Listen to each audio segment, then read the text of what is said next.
Ça fait 3 fois que je fais l'intro, hein, juste pour info. Salut les minots! Là j'ai parlé trop fort, j'ai saturé.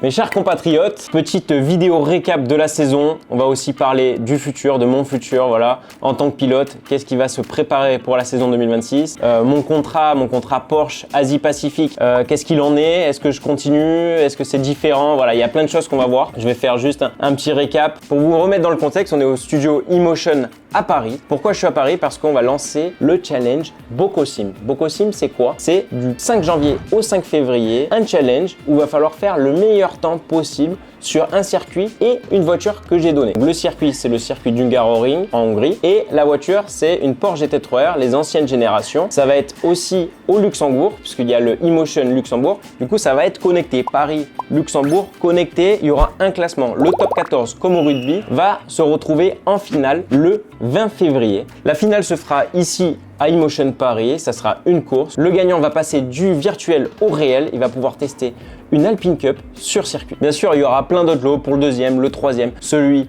qui va faire le plus de sessions aussi. Il y aura la Formule 1 ici, parce qu'ils ont une vraie Formule 1, un vrai cockpit. Et du coup, tu peux tester la Formule 1 en simulateur ici, mais tu vas aussi avoir 2 places pour la Porsche Carrera Cup à Spa-Francorchamps. Tu vas pouvoir avoir, grâce à LP Simu, un volant et un pédalier pour la maison. Et il y a d'autres lots aussi avec des mini casques Boco. Allez, c'est parti, retour sur ma saison. Donc cette année, j'ai signé mon premier contrat professionnel avec Porsche Motorsport Asie-Pacifique. Donc j'ai fait énormément de courses, beaucoup de voyages, beaucoup de décalage horaire. Ça a été vraiment un tunnel de mi-février jusqu'à mi-août à peu près. J'étais dans un tunnel.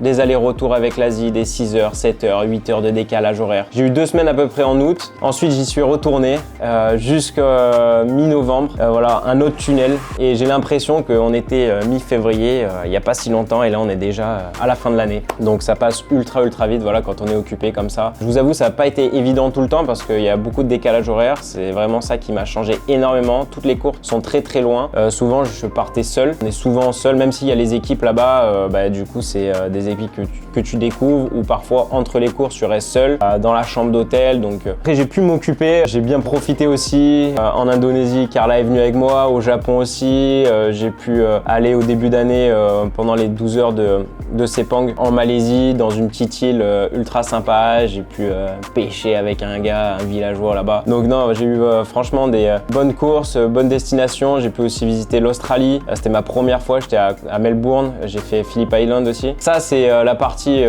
on va dire extérieure au pilotage pur, à la performance. Et après sur la performance, écoutez, j'ai pu passer pas mal de temps dans la voiture, dans la Porsche GT3R. C'est ce qui me manquait un petit peu la saison précédente. J'ai découvert la voiture. Là vraiment, je trouve que j'ai passé un gros step. J'ai passé énormément de temps avec différentes équipes et quand on passe du temps avec différentes équipes, il y a différentes façons de penser, différentes façons de travailler et donc tu apprends un petit peu de chacun. Ça m'a énormément construit aussi. Tu as plusieurs coéquipiers, que ça soit chez Falcon, que ça soit chez Phantom Global Racing, IBM, et tu apprends aussi de ces pilotes professionnels avec qui tu travailles, collabores. J'ai vraiment grandi, je trouve, cette saison en Asie, même pour l'organisation des voyages. Parfois, je partais un mois. La première fois vraiment où je pars autant de temps et plusieurs fois, je crois que je suis parti 3 fois un mois. Il y a aussi la gestion avec Carla, forcément, parce qu'on se voit pas pendant longtemps. Tu es obligé de gérer le temps comme il faut. Quand tu rentres, il faut être quand même pas mal disponible, mais en même temps, il faut faire des rapports de course. Voilà, même si tu rentres à la maison, c'est pas tout à fait fini et tu es encore connecté sur les courses et tout. Tu dois préparer aussi les prochaines courses. Donc même si tu rentres quelques jours, 4-5 jours, mais au final, tu es en train de faire le rapport les 2 premiers jours, on va dire, de la course précédente et tu es déjà en train de préparer la prochaine course, mais en même temps, il faut que tu passes des moments de famille avec les amis, tu continues à te préparer sportivement et tu passes du temps avec ta chérie. Donc tout ça à gérer, c'est pas évident et c'est pour ça que ça m'a énormément appris à gérer ce temps-là. Au final, donner plus de temps dans les avions pour concentrer tout ce que j'avais à faire vraiment sur le rapport dans le vol retour. Et même si j'étais fatigué de la course ou quoi, j'ai essayé vraiment d'optimiser ce temps-là. Et en fait, on optimise le peu de temps qu'on a, on l'optimise. Et après même, il y avait les Boco cartes à côté. Enfin vraiment, je vous ai dit, j'étais dans un tunnel. Au final, je suis très content. J'ai été bien encadré aussi par Alex Gibaud avec toute son équipe. Sacha Massen aussi qui m'aidait sur la partie pilotage mais aussi extérieur au pilotage. Et donc pour revenir au championnat GT World Challenge Asie qui était mon championnat principal, ça a commencé à Sepang très fort avec une seconde place. Ensuite on a eu il me semble l'Indonésie. Les gars, j'ai fait tellement de courses, je me rappelle plus dans quel ordre c'est. En tout cas, il y a eu la Malaisie, il y a eu l'Indonésie, on a fait double podium. Ça, c'était exceptionnel aussi parce que de faire double podium dans ce championnat-là, avec les pénalités qu'on reçoit quand on finit premier avec 15 secondes de pénalité pour la course d'après, deuxième 10 secondes et troisième 5 secondes. Faire double podium dans le même week-end, c'est exceptionnel. On a mis des gros points là-bas. Il y a eu des moments où on n'a pas mis de points et on n'a pas scoré et ça, c'est dommage, forcément. Mais malgré tout ça, malgré les hauts et les bas, surtout les bas qu'on a eu pendant la saison, on a fait plusieurs podiums. On n'a pas réussi à avoir la première place. Ça aurait pu lors de la dernière course, des 2 dernières courses à Pékin. Donc c'était un circuit que personne connaissait. On a sorti notre épingle du jeu en qualification, mais pas en course. Voilà, on est passé 2 fois à côté de la victoire, que ce soit en course 1 ou en course 2. Bon, pour ceux qui ont vu le vlog de Pékin, vous savez exactement ce qui s'est passé, mais je peux vous remettre de suite ce qui s'est passé en course 1 maintenant et en course 2 maintenant. Donc clairement, on n'a pas fini les 2 courses. L'essentiel, c'est que mon coéquipier s'en est bien sorti sur les 2 crashs et qu'il n'y ait rien. Forcément, c'est le plus important avant le résultat. Ça nous a coûté forcément la victoire finale au championnat. Après, ça a été un championnat très serré. Ça s'est joué jusqu'à la fin. On était en position de jouer le championnat jusqu'à la fin. Ça veut dire que forcément, on a fait des belles choses pendant la saison. Après, voilà, il manque un peu de réussite sur la fin. De mon côté, le job a été fait. L'équipe était très contente. Mon coéquipier était très content. Porsche Asie Pacifique aussi. Donc voilà, job done, on va dire, sur cette partie-là. À côté de ça, c'était pas que sur la partie Asie. J'ai fait aussi une partie en Europe, en Allemagne, que en Allemagne d'ailleurs. J'ai fait le championnat NLS, donc pas toutes les courses, mais les courses préparatoires pour les 24 heures du Nürburgring. C'était mes premières 24 heures du Nürburgring. Et avant ça, on a des courses préparatoires. Ça a très bien démarré. NLS 1 avec une 2e position. Franchement, c'est difficile de faire mieux. Ensuite, on a fait une autre course, première victoire sur la Nordschleife, aussi exceptionnelle. Au moins, je peux dire que j'ai déjà gagné au moins une fois sur la Nordschleife, mais j'ai pas encore gagné la grosse course. J'avais fait aussi une course, la course qualificative des 24 heures du Nürburgring, et ça, c'était une dinguerie. Il pleuvait énormément, et là, j'ai fait la Nordschleife sur des conditions extrêmes, vraiment grosse pluie.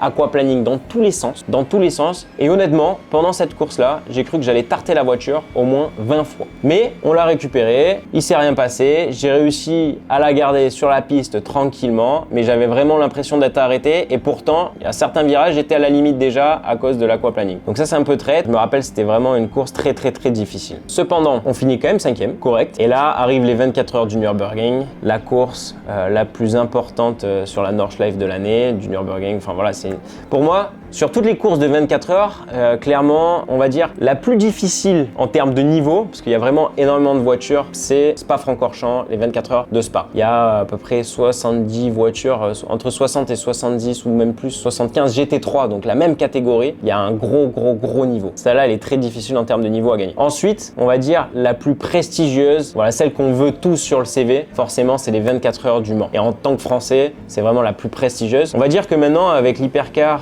commence à évoluer, elle est très difficile aussi à gagner. Mais il y a une certaine époque où il n'y avait pas beaucoup d'hypercars. Et par contre, la plus dure à finir, la plus dure avec les conditions, etc., le circuit et tout, c'est les 24 heures du Nürburgring. C'est difficile à finir. Pourquoi? Parce que les conditions changent tout le temps. Parce que il y a beaucoup de trafic, beaucoup de voitures plus lentes que nous, qu'on doit éviter, qu'on doit dépasser. Après, il y a d'autres voitures derrière, il y a la nuit. Mais bon, la nuit, elle est dans toutes les 24 heures. Non, mais...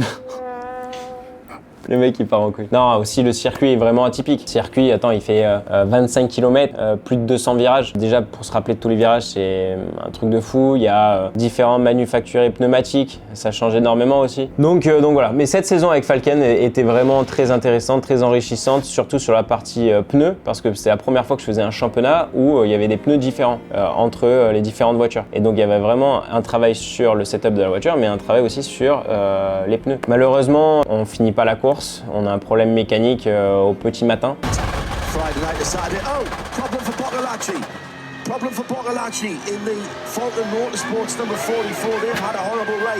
Juste avant ça, on a eu plusieurs crevaisons, donc on était loin clairement. Il y a beaucoup de facteurs dans cette course-là. On n'était clairement pas en train de jouer la gagne. Mais c'était pas la fin de mon histoire de l'NLS, donc le championnat sur la Nordschleife, puisque j'ai fait la dernière course de l'année, NLS 10. Et celle-ci, on la gagne. C'était ultra chaud puisqu'il s'est mis à pleuvoir alors qu'on était en slick. Il faisait froid. On devait prendre le départ du coup en slick. Conditions très compliquées. Première fois vraiment dans ces conditions-là pour moi. Et au final, j'arrive un peu à sortir mon épingle du jeu au départ. Il y a eu un petit accrochage qui m'a arraché le phare. J'ai dû rentrer tôt pendant la course. Ça nous a décalé en relais et tout. Mais au final, on a su récupérer du temps. Et on était complètement décalé avec les autres. Donc on savait pas trop où on en était. Et au final, on finit par gagner cette course-là. On a bien fini en beauté sur la Nordschleife cette année. Ensuite, bien sûr, il y a eu d'autres courses annexes pendant toute la saison.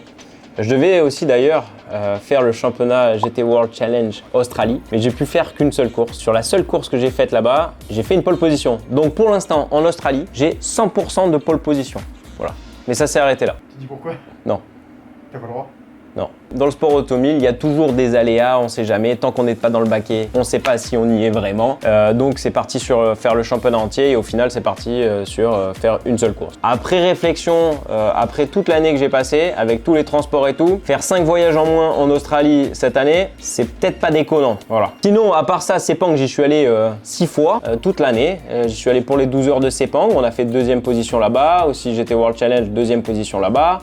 J'ai fait Thailand Super Series. On a fait notre victoire là-bas. On a fait aussi le Super GT 300 là-bas. J'avais fait aussi des tests pour Michelin, parce que le Super GT 300 c'était avec des Michelin. Putain, il est là, je t'avais pas vu, con. Donc il y a eu pas mal de courses annexes aussi, comme les 1000 km de Suzuka. Là, j'étais dans une voiture full pro aussi, avec la Pink Pig. Première fois sur le circuit de Suzuka, circuit incroyable.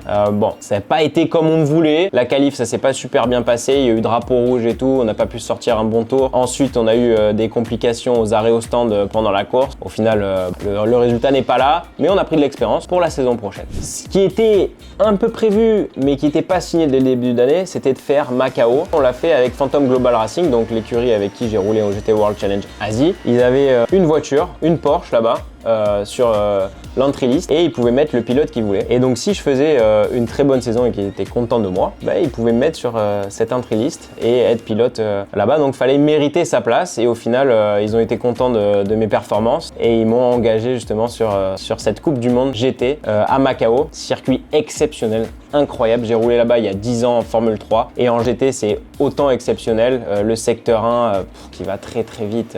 On arrive dans le virage 2 à 260 ou 265 km/h. C'est un léger lâcher, quasiment à fond, ou ça peut même passer à fond, tu vois. Et t'es très très proche des rails, très très bonne expérience. Sur cette course-là, on n'a pas eu trop de chance en qualif. Fallait se qualifier dans le top 10 pour la Q2, sauf qu'il y a eu le problème de diffuseur. Du coup, ça nous empêche d'aller en Q2. Et du coup, on part du fond. Mais au final, on remonte en course 1. Il y avait une bonne performance. En course 2, malheureusement, ça s'est arrêté au virage numéro 3, où 2 voitures devant moi se sont arrêtées soudainement et puis moi par la suite. Donc voilà, ça s'est fini comme ça, mais une très bonne expérience et je pense que j'ai montré pas mal de belles choses et ce qui va potentiellement me permettre d'y retourner dans le futur. Pour ceux qui me suivent sur les réseaux, que ce soit sur Insta ou même sur mes vlogs pendant toute la saison, vous avez dû voir le moment où j'ai testé l'hypercar lors des rookie tests FIA à Bahreïn. C'était incroyable. Au début de la saison, on en discutait, mais pour moi, ça me paraissait loin, voilà, d'avoir cette possibilité. Au final, du fait que j'ai eu une bonne saison, Porsche Motorsport Asie-Pacifique ont pu pousser un petit peu ce côté-là et j'ai eu ma chance de tester la Porsche 963 avec Proton. Donc j'ai assisté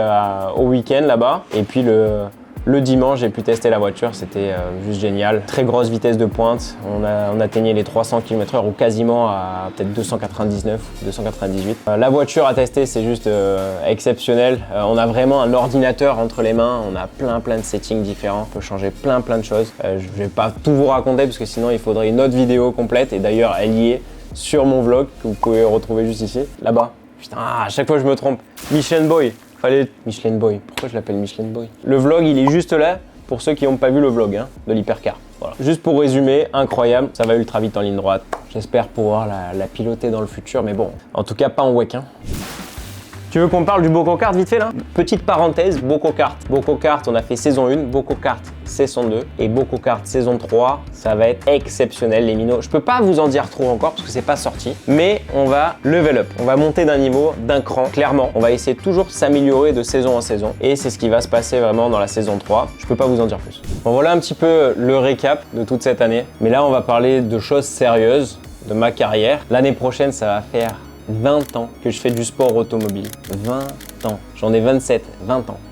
C'est juste ouf. J'ai commencé en 2006, on sera en 2026. Dans ma carrière, forcément, il y a contrat, il y a est-ce que je retourne avec Porsche Motorsport Asie-Pacifique pour une deuxième saison? Est-ce que j'ai plus contrat là? Est-ce que je peux avoir le contrat Porsche maison mère, du coup Porsche Allemagne, être pilote officiel Porsche Allemagne? Et je suis pilote Porsche officiel 2026. J'annonce comme ça y est, c'est annoncé là. Bon vous le savez déjà en fait, trop con. Fais comme si c'était le reveal et tout. Bon du coup les minots, je suis pilote Porsche officiel. C'est un rêve qui est devenu complètement réalité. J'en ai rêvé. Voilà, c'était depuis que j'ai commencé le sport automobile, je veux vivre de cette passion. On va dire que le contrat Porsche Motorsport Asie-Pacifique, c'était le petit step, mais là c'est vraiment le gros step. Porsche officiel tout simplement. Qu'est-ce que ça va changer? Déjà le contrat c'est pas le même, le salaire n'est pas le même. Je suis directement avec la maison mère tout simplement. C'est en fait on va dire que Porsche Motorsport Asie-Pacifique c'est un peu la franchise on va dire, mais là c'est vraiment la maison mère. Il n'y a pas plus haut. Effectivement il y a un contrat plus haut, c'est Factory Driver. Et Factory Driver c'est quand tu fais un championnat type IMSA, WEC, Formula I où Porsche est impliqué dans le championnat. Et c'est ce qu'il y a de plus haut chez Porsche. Donc tu as Kevin Estre, Julien Andlauer, Vanthoor. Ayenchen Guven aussi. Non, attends, juste pour vous donner le truc, Ayenchen Guven, donc c'était mon coéquipier l'année dernière en 2024, quand j'étais avec Schumacher CLRT dans la GT3. Cette année, il passe Factory Driver, donc là, il avait le contrat PAG, il passe Factory Driver, donc certainement qu'il va faire du développement pour la Formula I, etc. C'est pour ça. Et parce qu'il a fait une saison exceptionnelle, voilà, il faut vraiment faire des gros résultats. Il a été DTM Champion. Sûrement, vous avez dû voir passer son move incroyable lors du dernier tour à Hockenheim, avec un move exceptionnel à moitié dans l'herbe, en train de pousser la BM et tout. Il devait gagner cette course-là pour être champion et il fait ce move incroyable. Donc bravo à lui. Et aussi un autre pilote qui passe Factory Driver, c'est Lorin Heinrich, qui était aussi mon coéquipier l'année dernière chez Schumacher CLRT. On était tous les trois dans la même équipe. Et donc lui, il sera plus dans la partie hypercar, IMSA, où il va faire les courses d'endurance, du coup IMSA. La saison 2026, qu'est-ce que je vais faire? Mon programme principal, de retour en Europe. Je vais faire le GT World Challenge Europe Endurance, je vous mets tous les circuits ici. Bien sûr, je vais retourner aux 24 heures de Spa, voilà, cette saison que j'ai pas pu faire cette année, parce que j'étais en même temps au Super GT à Sepang. Je vais retourner en France avec le Castellet. Ça va être bon, c'est à la maison. Donc j'espère vous y retrouver nombreux les minots, bien sûr, sur les circuits en France. Mais je vais pas faire que l'endurance, je vais faire aussi le sprint. Donc je vais vous mettre le calendrier aussi ici. Donc ça fait 10 courses au total, GT World Challenge Europe. Et il va y avoir Manicourt aussi en sprint. Du coup les minots, vu que c'est mon retour en Europe cette année, j'espère vous voir nombreux au bord de piste, dans les paddocks, venir me soutenir. Vraiment, franchement, il y a le Castellet pour venir. Il y a Manicourt pour venir. Il y a Monza aussi qui est pas très loin. Barcelone, Nürburgring, c'est pas loin aussi. Il y a Spa.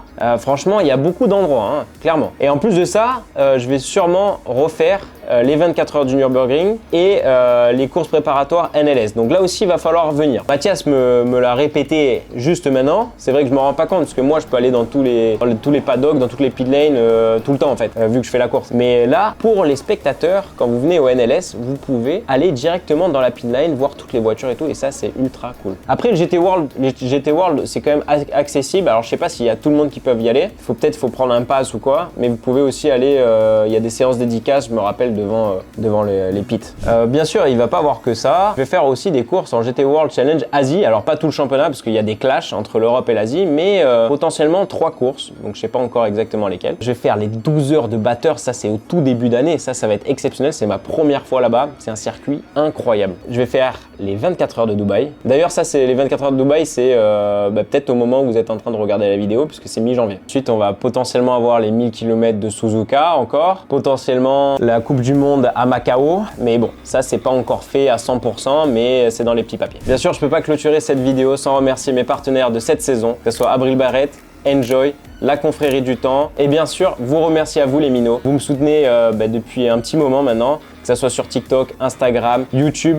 J'ai décidé de faire beaucoup de vlogs cette saison puisque c'était une demande. Voilà, tout simplement, j'avais fait au tout début d'année qu'est-ce que vous aimeriez voir sur ma chaîne. J'ai essayé de vous immerger au maximum sur toute cette saison. Je vais continuer à faire des vidéos pendant un petit moment parce que j'aime faire ça, j'aime partager ma passion, j'aime vous partager voilà, ce qui se passe derrière les coulisses, comment évolue ma carrière. Ça peut aussi inspirer d'autres personnes derrière cet écran. Bien sûr, on va continuer jusqu'à gagner les 24 heures du Mans, qui est d'ailleurs mon objectif principal. Je rêve de ça, je pense énormément à ça tous les jours, au moins une fois avant de dormir. Et c'est un objectif de vie et je sais que je peux y arriver. Je voulais en 2028 avec Porsche. Il y a des trucs, voilà, un peu plus compliqués, mais bon, on ne sait pas. À tout moment, ils reviennent. On sait pas. Je vais faire le maximum de ce côté-là de ma carrière. Donc, je vais vous partager tout ça jusqu'à la fin. Les gars, je gagne les 24 heures. Après, vous m'entendez plus.